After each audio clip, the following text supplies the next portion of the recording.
అలాగే ముఖ్యంగా ఎన్డీఏ ప్రభుత్వం వాళ్ళకి నా కృతజ్ఞతలు తెలియజేసుకుంటాను, అభినందనలు తెలియజేసుకుంటాను. ముఖ్యంగా 12,000 కోట్ల రూపాయలు ఏదైతే స్టీల్ ప్లాంట్కి ప్యాకేజ్ అనౌన్స్ చేశారో, అలాగే రాజధాని అభివృద్ధి కోసం, అలాగే ఈ యొక్క రైల్వే జోన్ విషయంలో అయితేనేమి, అలాగే ఇక పోలవరం విషయంలో అయితేనేమి వాళ్ళు అందిస్తున్న సహాయ సహకారాలకి నా కృతజ్ఞతలు. ఇలా అభివృద్ధి బాగా భౌగోళికంగా చూస్తే హిందూపురానికి మంచి భవిష్యత్తు. సో ఇప్పుడు మన ఫైల్స్ కూడా నేను మూవ్ అవుతున్నాయి. మొన్న 92 కోట్లు ఏదైతే ఈ యొక్క రోడ్స్ వాటికి స్పెషల్ డెవలప్మెంట్ ఫండ్ కింద సీఎం గారు మంజూరు చేస్తున్నారు. అలాగే ఈ 120 కోట్లు ఏదైతే హెచ్ఎన్ఎస్ఎస్కి మరమ్మతులు పైప్ లైన్ అయితేనేమి మార్చాల్సిన అవసరం ఉంది. అలాగే ఇంటింటికి కొలాయి నీళ్లు ఇవ్వడానికి అయితేనేమి, ప్రతి కొలాయికి నీళ్లు ఇవ్వడానికి అయితేనేమి, అలాగే ఈ మాకు ఇది ఉంది మన చలమత్తూరు గోరంట్ల ఎత్తిపోతల పథకం, అదొక 850 కోట్ల. అంటే అప్పటికిప్పటికి ఎస్కలేషన్ ధరలు పెరిగినాయి. అప్పుడేమో ఇప్పుడు 550, ఇప్పుడు ఇవాళ 850 అయింది. అంటే పోయిన ప్రభుత్వం దాన్ని పట్టించుకోలేదు. ఇక ముందు దాన్ని బాగా అభివృద్ధి చేస్తామని వాళ్ళకి గిట్టుబాటు ధరలు రైతులకు వచ్చేలా. ఎందుకంటే ఈ మధ్య చూస్తే కొంచెం పంట మీద ఎక్కువ శ్రద్ధ కనబరచట్లేదు రైతులు కూడా. అంటే వాళ్ళకి ఉన్నాయి ఇబ్బందులు ఉన్నాయి. ఆ ఇబ్బందులు ఏంటంటే ఇంతకుముందు వాళ్ళకి ఉన్న బకాయిలు అయితేనేమి, ఇన్సెంటివ్స్ అవన్నీ కూడా మా చర్చించడం జరిగింది ముఖ్యమంత్రి గారితో. త్వరగతిని సెరికల్చర్ని కూడా డెవలప్ చేసి తప్పకుండా మొత్తం సర్వతోముఖ అభివృద్ధి, హిందూపురం సర్వతోముఖ అభివృద్ధికి నా వంతు కృషి చేస్తాను తెలియజేసుకుంటూ సెలవు తీసుకుంటాను. ఇక్కడ ఇప్పుడు ప్రభుత్వం ఎన్నో పథకాలు తీసుకొస్తుంది, రూపొందిస్తుంది, ముందుకు తీసుకొస్తుంది.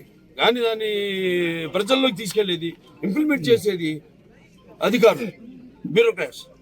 అంటే ఇక్కడ నేను అనేది ఏంటంటే ప్రభుత్వానికి బ్యూరోక్రాట్స్కి ఎటువంటి తేడా లేదు. అందరూ ప్రజల సేవ చేయడానికే. ఆనాడు ఆయన అన్నట్టు రామారావు సమాజమే దేవాలే, అందులో ప్రజల దేవుళ్ళు, నేను అందులో అర్చుకునేలాగా మేమంతా ఈ సమాజానికి పనిచేయడానికి అర్చుకున్నాం. నేను అప్పుడు అధికారంలో ఉన్నప్పుడు, ఫస్ట్ విభజన అయినప్పుడు రాష్ట్రం, తర్వాత అధికారం లేనప్పుడు కూడా వారెంతో సహకారాలు అందించారు నాకు. అలాగే ముఖ్యంగా ఎన్డీఏ ప్రభుత్వం వాళ్ళకి నా కృతజ్ఞతలు తెలియజేసుకుంటాను, అభినందనలు తెలియజేసుకుంటాను. ముఖ్యంగా 12,000 కోట్ల రూపాయలు ఏదైతే స్టీల్ ప్లాంట్కి ప్యాకేజ్ అనౌన్స్ చేశారో, అలాగే రాజధాని అభివృద్ధి కోసం, అలాగే ఈ యొక్క రైల్వే జోన్ విషయంలో అయితేనేమి, అలాగే ఇక పోలవరం విషయంలో అయితేనేమి వాళ్ళు అందిస్తున్న సహాయ సహకారాలకి నా కృతజ్ఞతలు. ఇలా అభివృద్ధి బాగా భౌగోళికంగా చూస్తే హిందూపురానికి మంచి భవిష్యత్తు. సో ఇప్పుడు మన ఫైల్స్ కూడా నేను మూవ్ అవుతున్నాయి.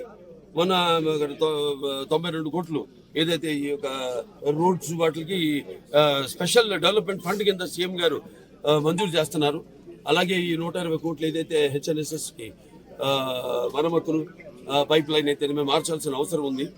అలాగే ఇంటింటికి కొలాయి నీళ్లు ఇవ్వడానికి అయితేనేమి, ప్రతి కొలాయికి నీళ్లు ఇవ్వడానికి అయితేనేమి, అలాగే ఈ మాకు ఇది ఉంది మన చలమత్తూరు గోరంట్ల ఎత్తిపోతల పథకం, అదొక 850 కోట్ల.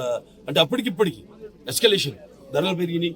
అప్పుడేమో ఇప్పుడు 550, ఇప్పుడు ఇవాళ 850 అయింది. అంటే పోయిన ప్రభుత్వం దాన్ని పట్టించుకోలేదు. ఇక ముందు దాన్ని బాగా అభివృద్ధి చేస్తామని వాళ్ళకి గిట్టుబాటు ధరలు రైతులకు వచ్చేలా. ఎందుకంటే ఈ మధ్య చూస్తే కొంచెం పంట మీద ఎక్కువ శ్రద్ధ కనబరచట్లేదు రైతులు కూడా. అంటే వాళ్ళకి ఉన్నాయి ఇబ్బందులు ఉన్నాయి. ఆ ఇబ్బందులు ఏంటంటే ఇంతకుముందు వాళ్ళకి ఉన్న బకాయిలు అయితేనేమి, ఇన్సెంటివ్స్ అవన్నీ కూడా మా చర్చించడం జరిగింది ముఖ్యమంత్రి గారితో. త్వరగతిని సెరికల్చర్ని కూడా డెవలప్ చేసి తప్పకుండా మొత్తం సర్వతోముఖ అభివృద్ధి, హిందూపురం సర్వతోముఖ అభివృద్ధికి నా వంతు కృషి చేస్తాను తెలియజేసుకుంటూ సెలవు తీసుకుంటాను. ఇక్కడ ఇప్పుడు ప్రభుత్వం ఎన్నో పథకాలు తీసుకొస్తుంది, రూపొందిస్తుంది, ముందుకు తీసుకొస్తుంది.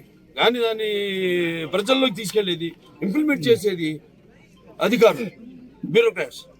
అంటే ఇక్కడ నేను అనేది ఏంటంటే ప్రభుత్వానికి బ్యూరోక్రాట్స్కి ఎటువంటి తేడా లేదు.